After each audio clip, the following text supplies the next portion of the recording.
It is Friday. Markets may be providing a little bit more chop for a little bit more opportunity before the markets absolutely take off. How's everybody feeling? We're going to be diving into the charts, see what the scope of the market is right now. Bitcoin, some of your top altcoins. If you are here in the room right now, let me know in the chat. Let's do a little bit of a roll call here and throw in two coins you'd like to see some TA on. We'll get into some of the community member picks today. So get active in here. Let me know what you want to see. We got some great charts we're going to be breaking down. Everybody hit that like button on the way in. I'm feeling good. It's Friday. We're going into the weekend. Markets, remember, regardless of this chop, we're still holding well above $50,000. We're right around that 70K mark. So let's not fret about a little bit of consolidation before the next big move. If you're ready to go, throw a one in chat right now.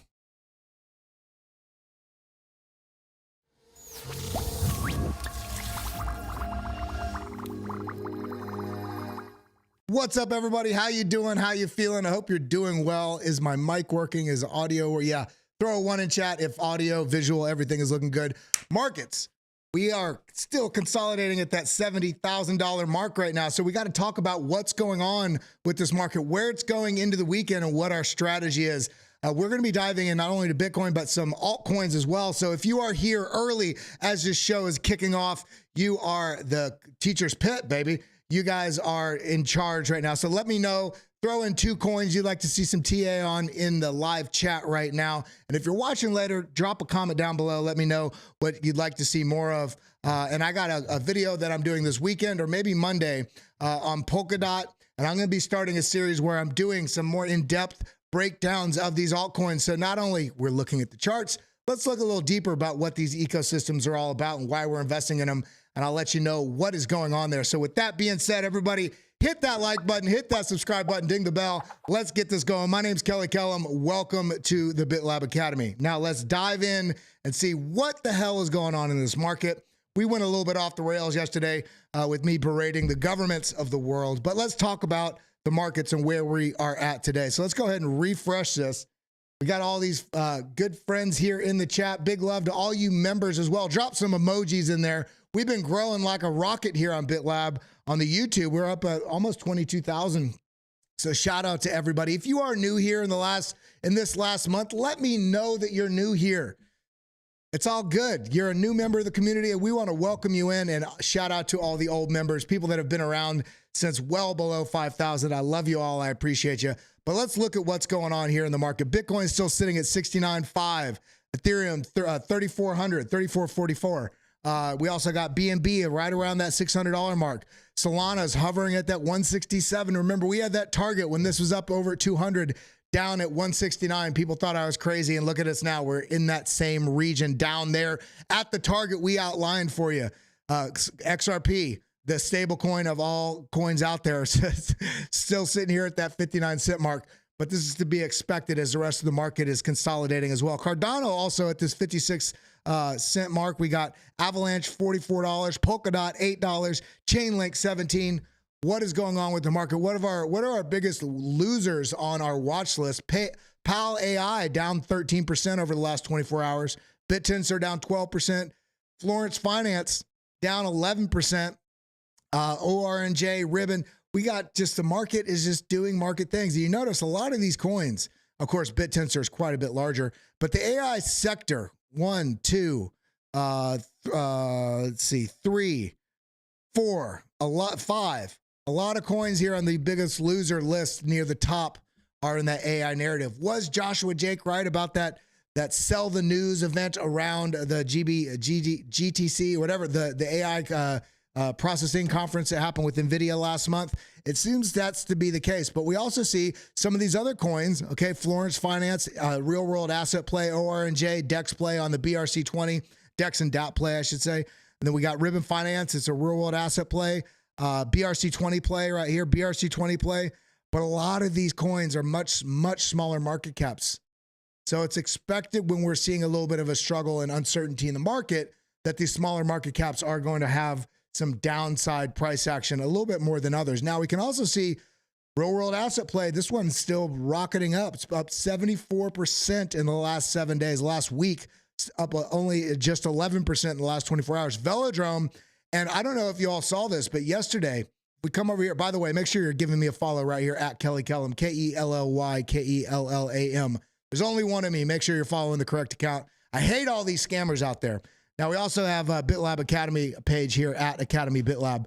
But I shared yesterday or last night, I just happened to look at my portfolio list and we could see Aerodrome absolutely rocketed. And this is before it hit its high. I think it went up to like $2.32 or something like that. Let me know how many of you out there are holding Aerodrome. Did you take any profits? Are you sitting on the sidelines? Are you waiting for a retrace? What are you doing if you are holding Aerodrome? I've already taken profits 2 or 3 times on this and still have quite a substantial portion of, it's actually become one of the larger players in my portfolio. Let's see, total Aerodrome. Yeah, I mean, I've already taken profits a few times and I still have over $6,000 in Aerodrome, already harvesting thousands each time. And this is still just providing, I think there's going to have a lot of huge legs in this coming bull market. So I'm still holding on to this. I'm just kind of sitting on the sidelines right now, waiting for Bitcoin to pick its direction, to pick what it wants to do throughout this consolidation that it is. Is this a distribution? Is this going to break down? Is the breakdown going to be a trap, or is this going to absolutely rocket and melt faces because of all the buying pressure that everybody's expecting? We've got to talk about that. Now, let's go ahead and go through some of these stories I wanted to bring up here, and then we'll dive into the TA. I just want to point this out. Mark Yusko, who we had on last week, he was just also, I got him on Discover Crypto, one of my favorite people in the space. Make sure you give him a follow at Mark Yusko, Y-U-S-K-O. But he shared this, and this is just a very important chart. It might seem arbitrary, but let's consider what's going on right now with all the buying pressure and the fact that we have broken previous all-time highs in a manner that we have never done before pre-halving. If we come over here to this chart, I think it's this chart right here. If we come over here to this chart right here, we can see, look, breaking these previous all-time highs before the halving, which is only days away. This didn't happen until many, many weeks after the halving in previous cycles. As we can see here, you can't see it on this chart, but this was also breaking previous all-time high was somewhere in this region over here after the halving.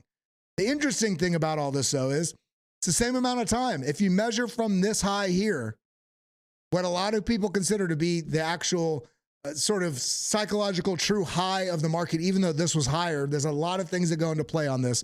But there's the same, I copied this right here. You see copy, paste. And if we drag this up and move this over, let's go ahead and delete this one. We can see that this is the same. If this is the top, we are consolidating at the previous all-time high in the same time range that we did previously, completely like not even paying attention to the halving. This is one of those reasons why when we consider what's really driving the market cycle, we have to ask, is it the halving? Is it global liquidity cycles? Is it a little bit of both? I've talked about this a lot, but we have to remember that these things, we have to reevaluate what's going on in these charts on a regular basis so that we can make sure that we don't have a broken correlation that we're using when trying to understand where markets are going. If a correlation has worked regularly, we may be ignoring that there's some other correlation that's kind of overlapping that has a stronger pull or drive on the market than the correlation that we may only be focused on. In this case, global liquidity. And I've shared the charts from Tech Dev here with you all. And this is showing that maybe it's the liquidity thing because we're on the same exact pace. On the halving cycle theory, we've broken previous all-time high pre-halving. This is different. When you're thinking about just global liquidity, everything's exactly 100% on pace. In fact, if I come over here to this chart right here, let me actually find, I don't even remember where it was. Let me see. It wasn't capital flow. Was it bull markets? So looking at this chart right here, this is the cycles with the realized price being balanced. And we can see this purple line, this line right here. You see that line blinking on the chart? This is the line that we're on right now. And you can see we're absolutely, in terms of measuring where we're at in the bull market as it relates to the realized price, when you line all these things up, as you know, where you're basically syncing them, and then we can see the scale is based on the realized price, but where we're at on the price level on this trajectory to the upside, we're right where we need to be. So is it the halving? Is it global liquidity? Is it realized price? We can never really know, because the truth is it's a little bit of all these different pressures. It's like, think about it like this. It's like planets in an ecosystem. The Earth is balanced by the gravitational pull of the sun, but also has some aspects affecting what's going on with our orbit and with, you know, gravity on our own planet by the moon, but also the pull and push of other planets in the ecosystem keeps everything at this perfect balance that we're seeing. Similarly, when we're looking at Bitcoin, there's a number of different things that are impacting what's going on with the price and where we're at in the market cycle. So let's head back over to this chart. Let's talk about a couple more things, and we're going to go. Now, when we're talking about all these things, the buying pressure that has been driving us up, because it has been quick and it does feel like it's early. Maybe it's a little bit of all these things, but we're talking about these grayscale outflows as they balance against the huge amount of inflows in interest into these ETFs. Now, what we have to realize with this is there's been huge capital rotation from Grayscale into these other ETFs. So what we're going to need to segment and separate out we'll have to figure this out over the next 6 to 12 months.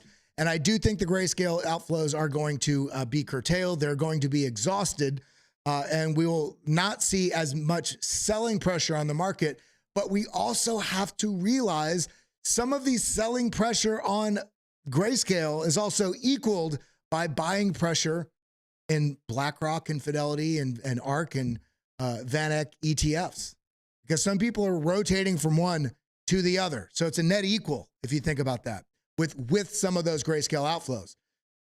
It's going to be interesting as the Grayscale outflows do get exhausted, and we're going to have to see how much new inflow comes in. But we still have the Hong Kong, I think it's Hong Kong or whatever, in China, the ETF is looking to potentially be approved by Monday over there, which is a whole new access point for capital flow into this space. So coming back over to this chart, now let's look at where we're at. Let's just take a gander at where we're at.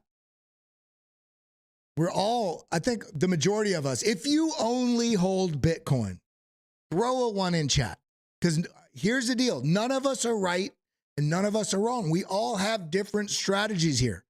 The majority of people I know in the crypto market have at least some exposure to altcoins outside of Bitcoin. And considering that, we have to ask ourselves, what's going on with the altcoin market? When's that alt season with that next round of absolutely face-melting growth? Well, when we look at this chart, this tells us a story that the altcoin market tends to lag a little bit behind the Bitcoin market. And we are seeing that we have this gap that is yet to be filled, meaning Bitcoin has already seen a rise up to and beyond previous all-time highs, whereas the altcoin market has a huge way to go just to get to the previous all-time highs. There's a lot of growth to be had in this ecosystem, and it's important right now. As boring as this feels, as boring and as frustrating as it feels right now with Bitcoin hovering around the $70,000 mark and altcoins kind of pushing up and then pulling back, we're chopping around. If you understand this market, if you have a healthy, meaningful strategy that you can implement and duplicate and replicate consistently, dragging profits out or having good buy entries in this market, this is what we want before what we know is an incredible bull run coming. There's an incredible amount of capital about to flood into this space. And for those that have been preparing and not sort of boarded out, you know, they're so bored with the price action because it's not just skyrocketing. This is what we want right now, is a little bit of pause, a little bit of a breather. And if you're paying attention to this market, this period right now is going to either make or break what potential profits you can have. So I hope you stay on the right side of this trend, and I hope you follow us here at BitLab Academy, here on the YouTube at bitlabacademy.com, joining into our community, because we're trying to keep you on the right side of these trends, because right now is the time that we can finalize our positions to really change our lives. So with that being said, let's dive back into these charts right in here and talk about what these strategies are going to be. Well, now we're asking ourselves in terms of Bitcoin, where are we at? What's going on? It's frustrating. Well, let's look at data instead of the price. Bitcoin is seeing rapid growth in its number of wallets, rapid growth in number of wallets. Now, this doesn't all have to be individual people. because some people have multiple wallets, but Bitcoin is seeing rapid growth in its number of wallets with active coins in them, a net difference of 370,000 more non-zero Bitcoin wallets, meaning somebody didn't just open a Bitcoin wallet and didn't do anything with it. These are active and they have some amount of Bitcoin in it. They have popped up on the network in the last 6 days, a plus 0.7% rise. We anticipate this trend will continue through the halving. Starting to see a little bit of some excitement, some, activity in the network.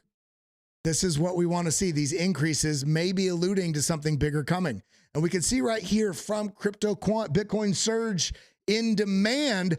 This is what it's all about. Yes, we're about to cut supply in half because we have the halving roughly every 4 years. The next halving's coming up in about 7 or 8 days.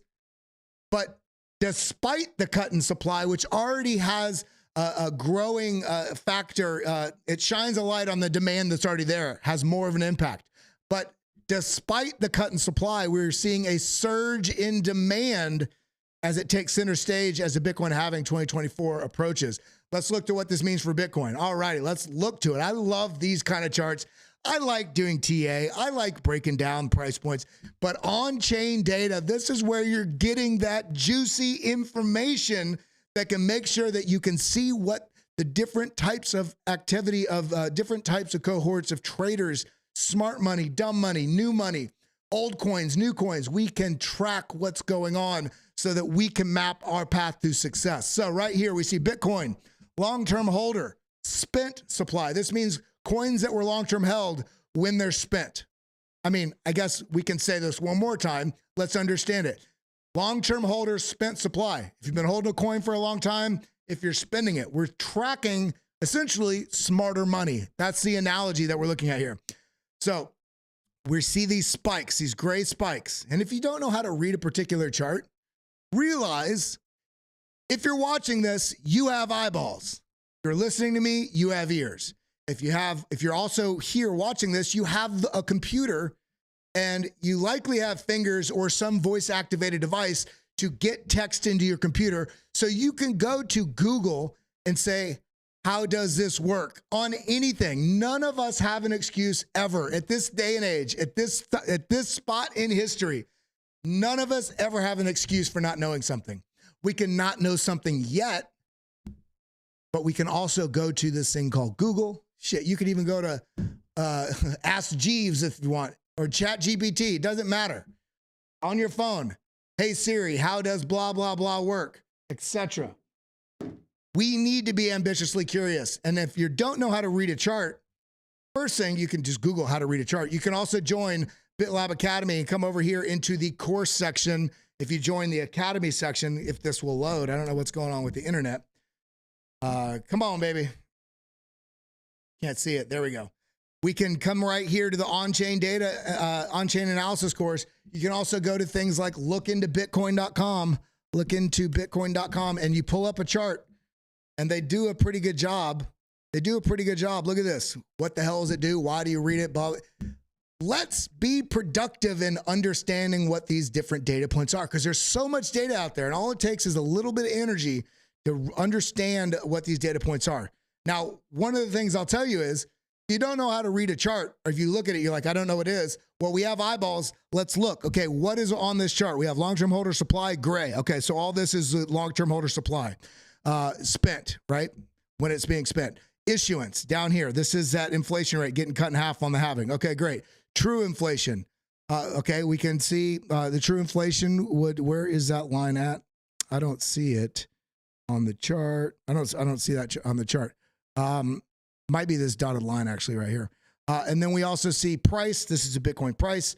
Okay, we have the price here on the side. We have this is long-term holder supply and issuance of number of Bitcoin. Great. So if we just look at this and we see, okay, this is the previous bull market, bear market, bull market, bear market. This is that sell-off here, and then the move from 3,100 to 14,000. Then here, the COVID crash right here, halving from I think it was about $9,000 up to, or $6,000 up to 64, back down up to 69. If you're looking at the charts a lot, you can understand what's going on in terms of price action. I can look at this and know exactly where we're at on any cycle, looking historically, because I understand these charts. Now that I know that, and if you don't, pull up a chart, put it side by side. We can see these gray spikes. This is long-term holders spent supply. So when are long-term holders spending? Now, look, this one had the double top, but the point is we see when we get these spikes, it's tends to be, I mean, it has been after the halving, so things are a little different on this chart as we were discussing earlier, but we tend to have a large spike and we have another accelerated move up. We have another large spike and the top happens after it. So look at this. We have an increase in long-term holder supply, and we've talked about this a lot. This is important because it describes the dynamic of how smart money moves in this market. They buy low and they take profits into the strength of the bull trend. And what do you notice about where all these gray spikes are? Every one of these gray spikes is following a break above the previous all-time high. Break above the previous all-time high right here, long-term holders spent spike. Okay? Right here, we're getting, this is a point right here that we broke above previous all-time high, and we start getting this spike of long-term held spent coins. People are taking profit into the strength of a bull trend because they bought much lower. That does not mean the price can't go higher. In fact, typically what you can correlate this with and what it signals is that if they're selling, then somebody has to be, it has to happen. If you're selling, somebody on the other side is buying.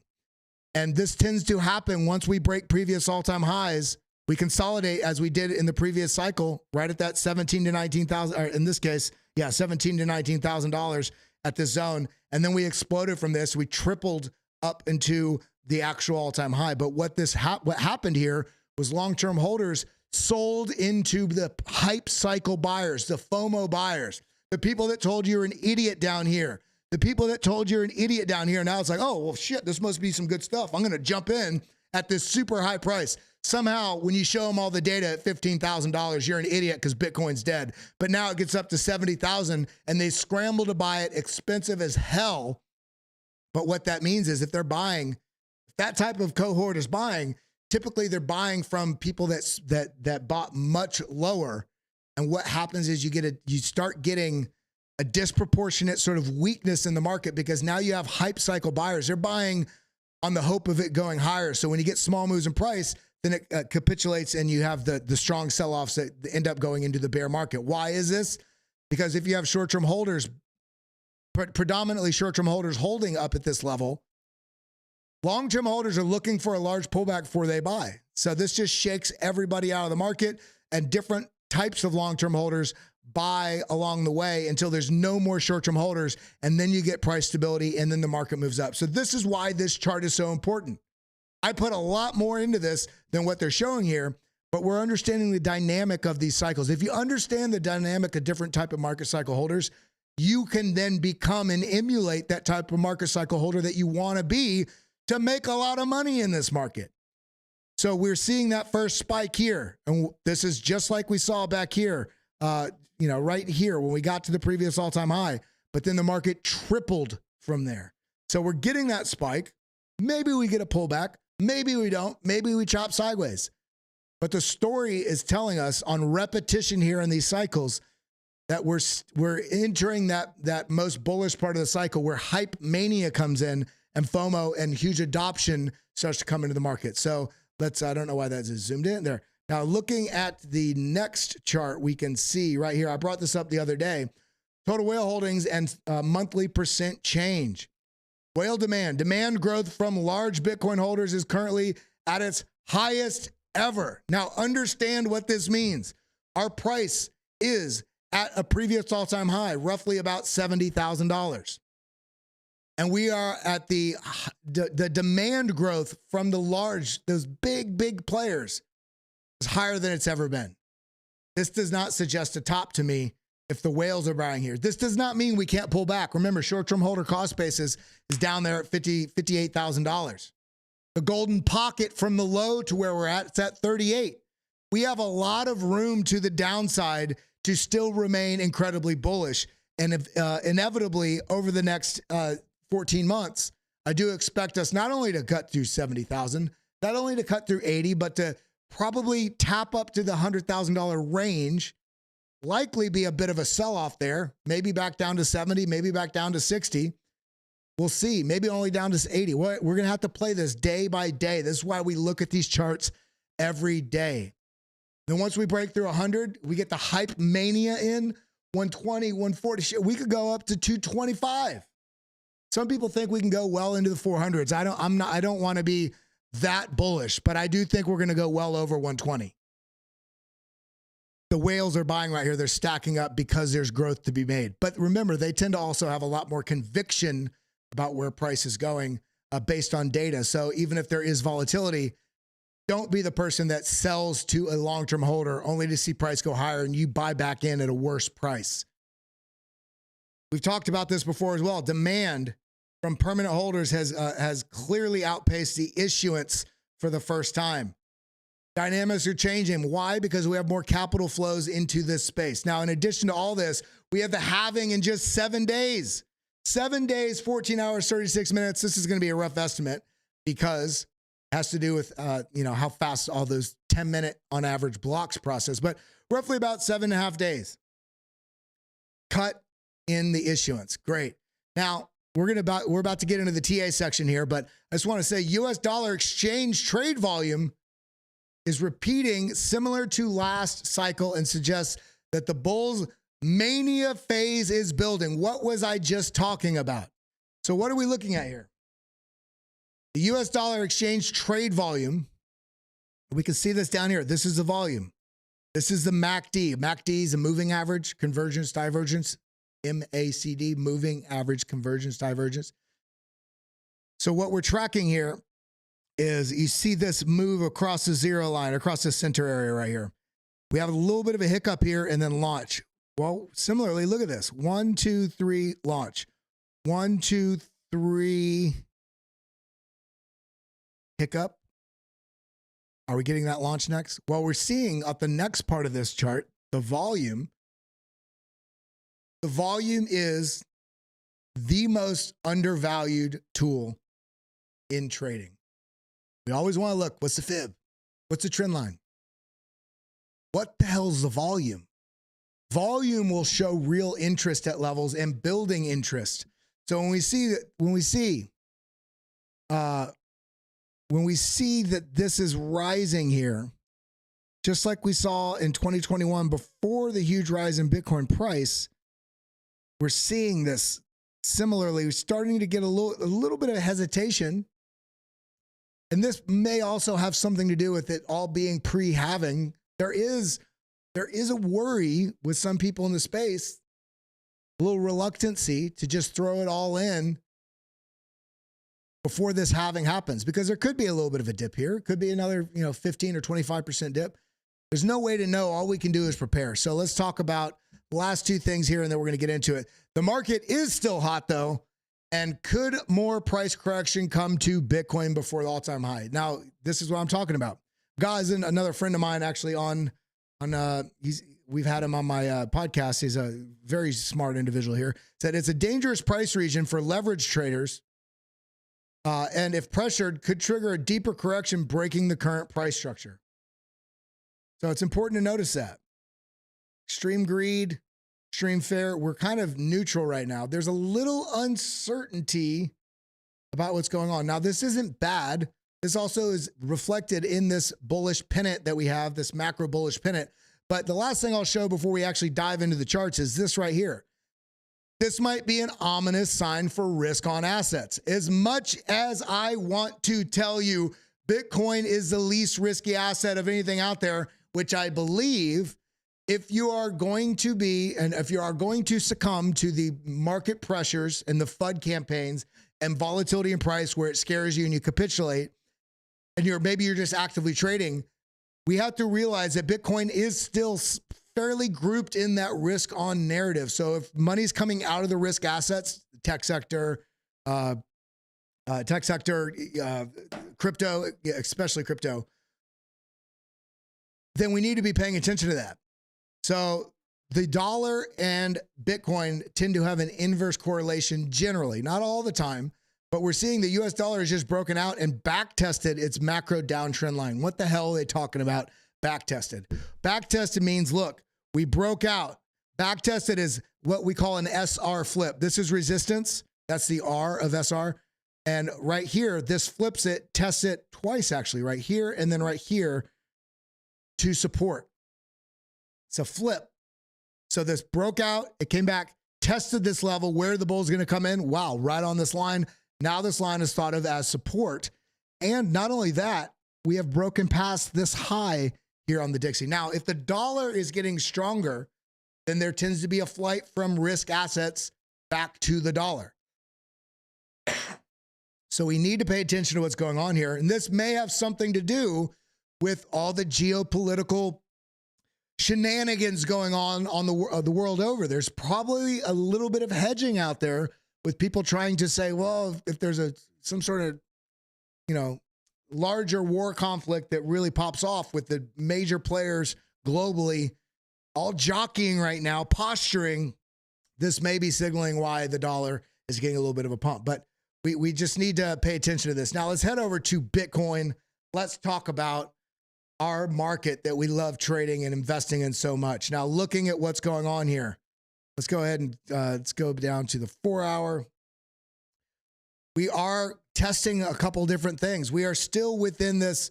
We are still within this, not only this channel, but also this pennant. Let's go ahead and make this a little bit lighter so we can see what's going on. There we go. Make this a little bit lighter. Make this a little bit lighter. There we go. Work with me, motherfucker. Yeah. All right. So we have this pennant right here, this larger pennant with this point to this point, right?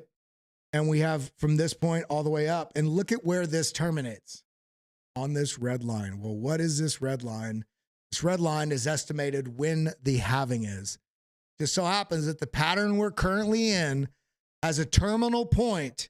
The apex of this pattern is right here on the halving. I just noticed this morning because I redrew this pennant. Some people were looking at it this way, and I still am. That's why I still have the line on. I just made the line dimmer. See this point to this point to this point. We broke out here, broke back below it, pushed back above it, and now we're sitting right on this sort of zone region right now. In addition to that, we have this. I haven't added this. This has been on the chart for a few weeks, where we have resistance, resistance, support, support, resistance, support, and we're right in the zone here. This is telling me that this is an important level because we have all of these levels previously, and we have this rising level of support coming into here, and we're kind of testing this zone. If we lose this zone, we have to be very ready for this, and I've been talking about this, for a potential whipsaw, either like this or another move like this, back up, find support, and then launch. Very likely. Either way it goes, I do think there's going to be strong price action in both directions, which clears out that open interest. Everybody, let me say this. Everybody wants to get rich off trading, leverage trading, because you made a couple spot trades. Now, all I'm going to do, I'm just going to go 3x, 5x, maybe 10x long, right as it breaks out and catch the whole move all the way to the all-time high. It's not that easy, or everybody would be absolutely out of their mind rich and wealthy from trading. We see in price action on a regular basis the price action going up and down, clearing out that liquidity, clearing out the open interest, shaking people out, moving up and down, shaking people out, committing them long, making them think they made the right decision, only to reverse, come down, forcing them to close their position while also forcing people to go short, and then moving at the opposite direction and doing the same thing, clearing liquidity on both sides. So right now, we are at the most important time of this market cycle where things are about to, on the macro, get very exciting. But that doesn't mean throw all your eggs in one basket with your entire portfolio and throw it on 100x and you're going to be rich next week. No, you're going to lose your money. You're going to donate it to people that are a little bit more patient. Markets move money from the impatient to the patient. So we need to make sure that we're doing the right things in this market so we don't mess this opportunity up, because it's right here on the cusp of being an absolutely insane bull run. It doesn't mean there's not going to be some chop along the way. So you got to remember that. Now, coming back over to this chart, let's look at what's going on here on the data side of things. We're looking at price action. We have a pattern, but what does it look like with the underlying data here? Okay, we're looking, let's get out to the daily. Let's look a little bit. So we still have positive money flow here. The VWAP's coming, oh, sorry. We still have positive money flow here. That's the blue here. But look at this. The money flow is angling to the downside. This doesn't mean we're going to break down, but we have to pay attention to what's going on here. If this does come down and break this zero line, this may be signaling that we do get that bigger move to the downside. We also have the stochastics angled down and the RSI angled down, both of these angled down. And we have the VWAP angled down as well.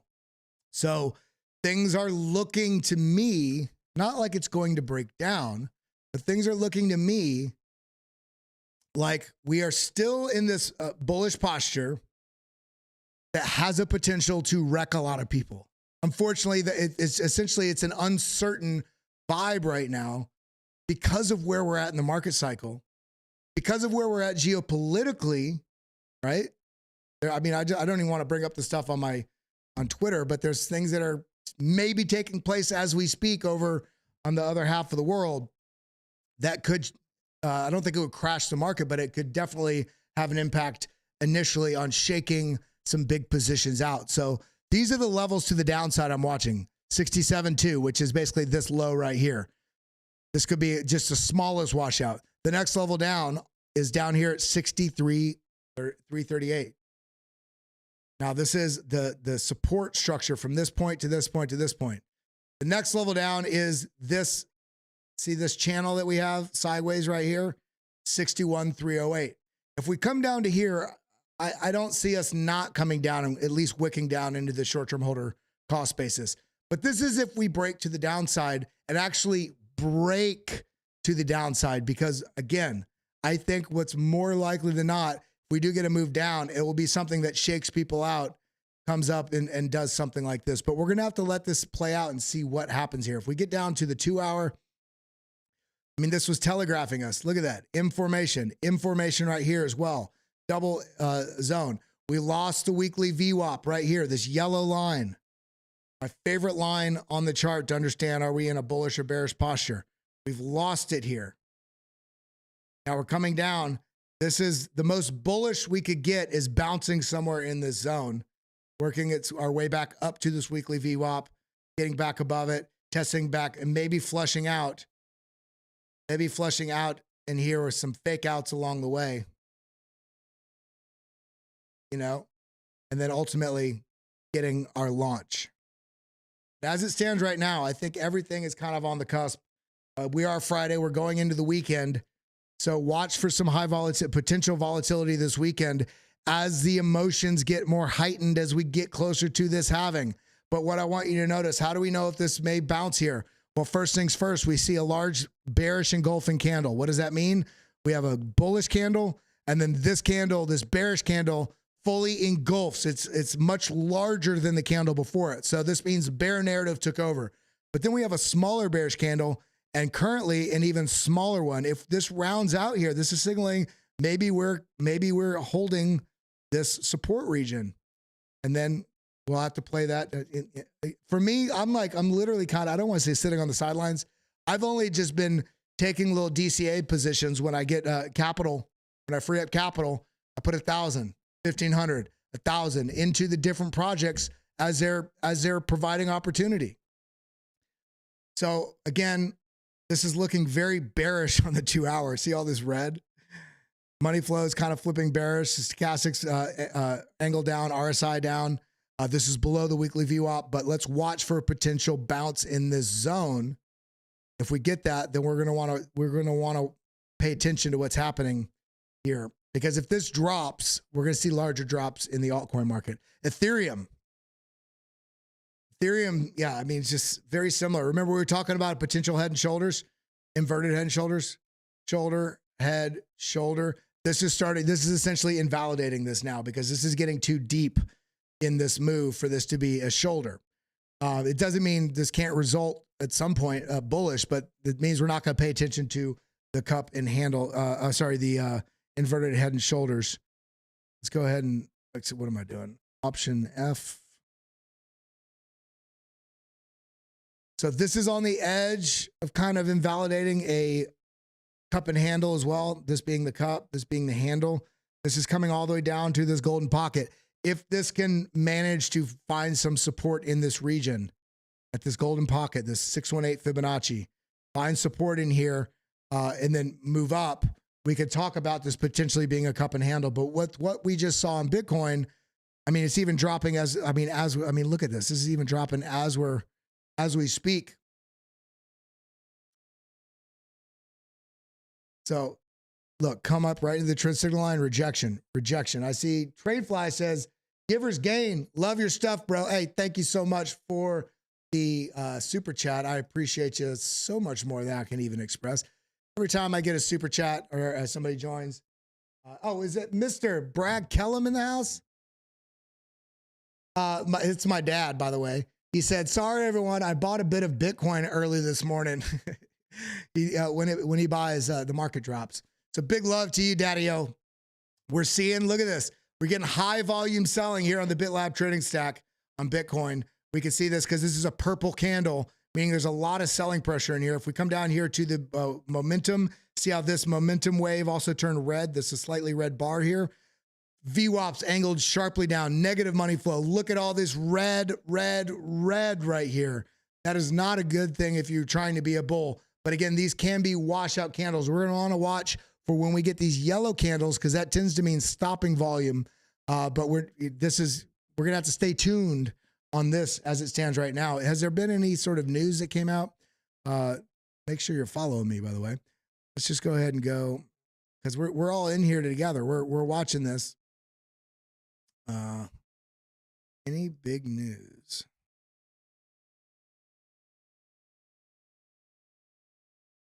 Yeah, see, these things can shake markets. That risk narrative we were talking about, we're coming back over here. Where's it at? We were talking about the Dixie chart rising, the dollar index, strength of the dollar.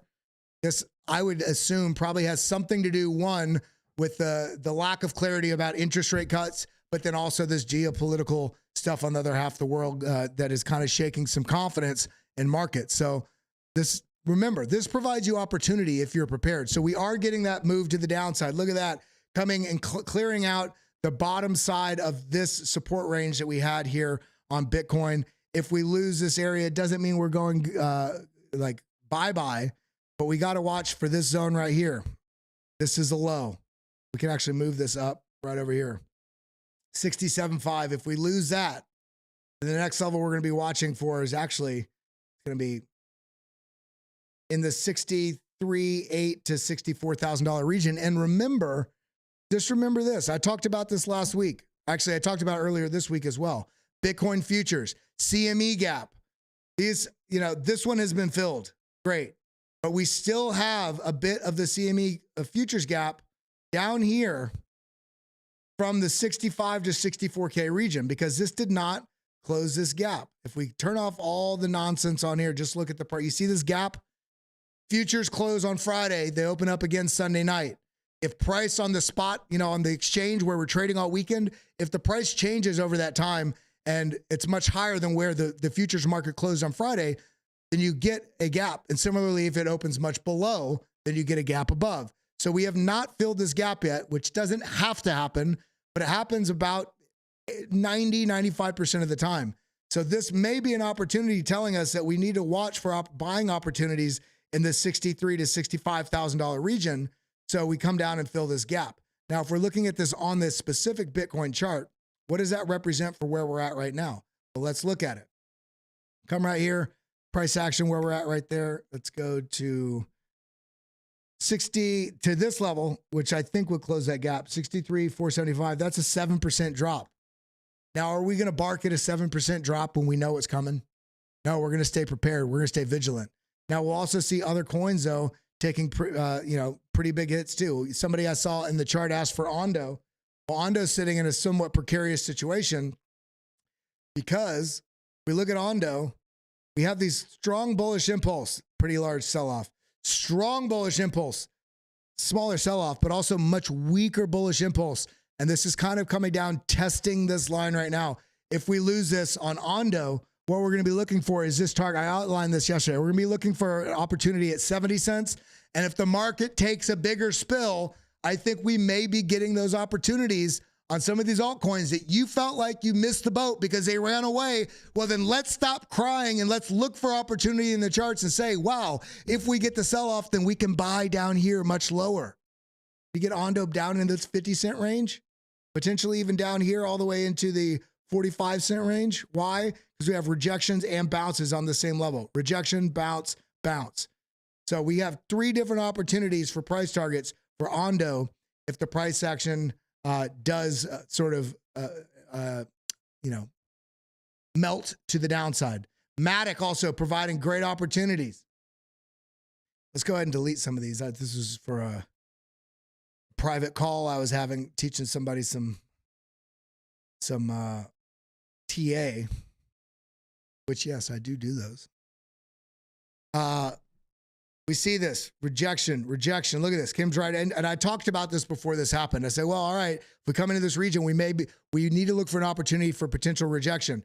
We got it coming down. Now, what we've now formed, look at this, just noticing this.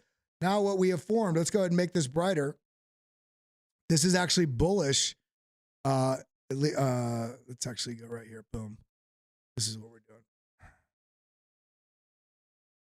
Now we have a falling wedge, descending level of resistance, falling level of support too, but we have them angled to the downside, consolidating in this zone. If we lose, and look at this, we had this target here from several days ago. If I drag this just sideways, look, we're coming right into that target. I'm telling you guys, if you watch here on a daily basis, I'm keeping you in the know with that Supreme FMA for my main man, Mr. Kellum, my daddy-o. But what we can see here, this shit right here, what we want to look for if we do lose this, although this is a bullish chart, if the market breaks down as a whole and we see some confidence leaving the market for a moment, whatever period of time, then we want to watch these levels we have below us. We already have them outlined.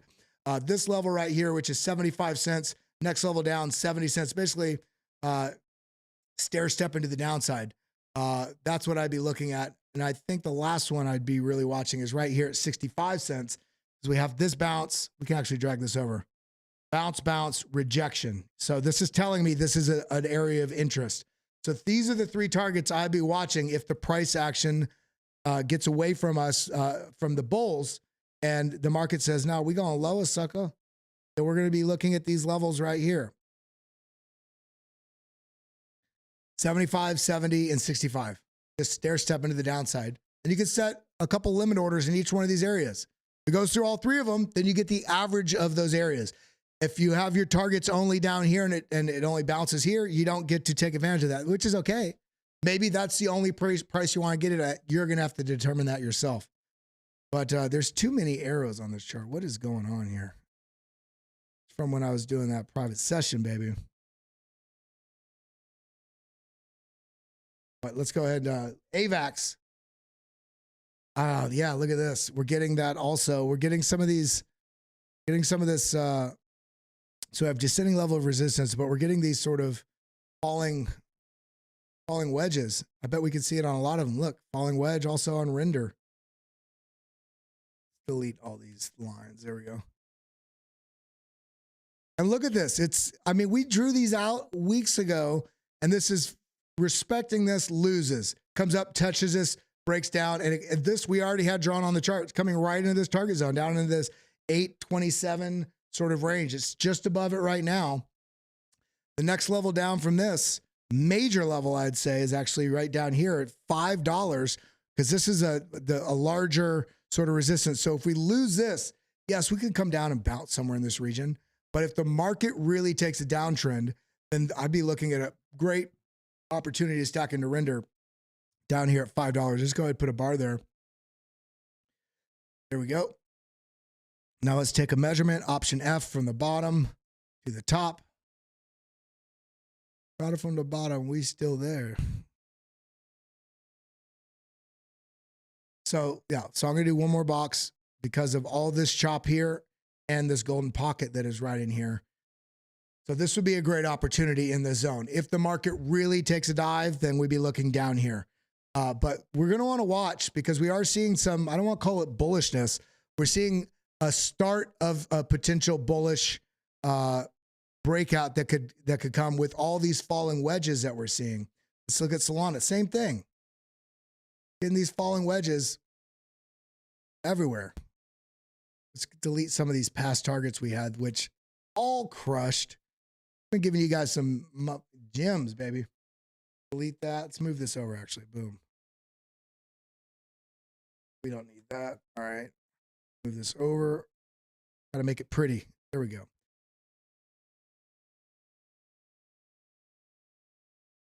Okay. Now, here we go.